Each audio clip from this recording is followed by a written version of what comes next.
નમસ્કાર ખેડૂત મિત્રો, ખેડૂત સેવા ભાવતાલ યુટ્યુબ ચેનલમાં આપ સૌનું હાર્દિક સ્વાગત છે। આજે તારીખ છે 28 જુલાઈ 2026। જો તમે અમારી ચેનલ પર નવા હો તો ચેનલને સબસ્ક્રાઇબ કરો, બેલ આઇકન દબાવો અને વિડીયોને અંત સુધી જરૂર જોતા રહેજો, કારણ કે આજે ગુજરાતના હવામાનને લઈને ખૂબ જ મહત્વપૂર્ણ અપડેટ સામે આવ્યું છે। મિત્રો, ગુજરાતમાં ફરી એકવાર ચોમાસું સક્રિય બનવાના સંકેતો મળી રહ્યા છે।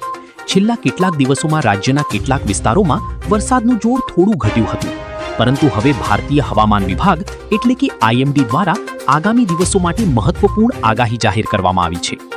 ગુજરાત હવામાન વિભાગના ડાયરેક્ટર એકે દાસના જણાવ્યા મુજબ 30 જુલાઈથી રાજ્યમાં ફરી વરસાદનું જોર વધશે। હાલ બંગાળની ખાડીમાં સક્રિય થયેલી સિસ્ટમ વધુ મજબૂત બની રહી છે અને તે ડીપ ડિપ્રેશનમાં પરિવર્તિત થઈ છે। તેની સાથે મોન્સૂન ટ્રફ અને અપર એર સાયક્લોનિક સર્ક્યુલેશન પણ સક્રિય હોવાથી ગુજરાતમાં વરસાદ માટે અનુકૂળ પરિસ્થિતિ રહી છે।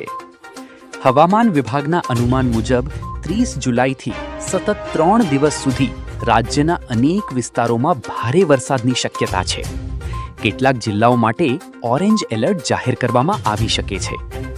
આગાહી પ્રમાણે નર્મદા, ભરૂચ, વડોદરા, છોટાઉદેપુર, તાપી, ડાંગ, સુરત, નવસારી, વલસાડ, ગીર સોમનાથ, અમરેલી, ભાવનગર તેમજ દમણ અને દાદરા નગર હવેલીમાં ભારે વરસાદ નોંધાઈ શકે છે।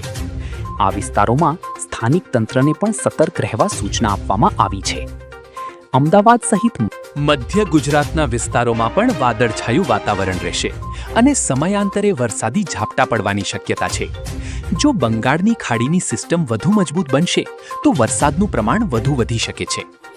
હવામાન વિભાગે નદી નાળાની નજીક રહેતા લોકો, નીચાણવાળા વિસ્તારોમાં રહેતા નાગરિકો તેમજ ખેડૂતોને ખાસ સાવચેત રહેવાની અપીલ કરી છે। ભારે વરસાદ દરમિયાન બિનજરૂરી મુસાફરી ટાળવી અને સ્થાનિક તંત્રની સૂચનાઓનું પાલન કરવું જરૂરી છે। માછીમારોને પણ દરિયો ખેડતા પહેલા સત્તાવાર હવામાન સૂચનાઓ તપાસવાની સલાહ આપવામાં આવી છે। મિત્રો, તમારા વિસ્તારમાં વરસાદની શું સ્થિતિ છે? તમારા ગામ, તાલુકા અને જિલ્લાનું નામ કોમેન્ટમાં જરૂર લખજો। જો આ હવામાન અપડેટ તમને ઉપયોગી લાગ્યો હોય તો વિડીયોને લાઇક કરો, તમારા મિત્રો સાથે શેર કરો અને ખેડૂત સેવા ભાવતાલ યુટ્યુબ ચેનલને સબસ્ક્રાઇબ કરવાનું બિલકુલ ભૂલશો નહીં। આભાર। ફરી મળીએ નવા હવામાન અપડેટ સાથે। જય હિન્દ, જય ગુજરાત અને જય ખેડૂત।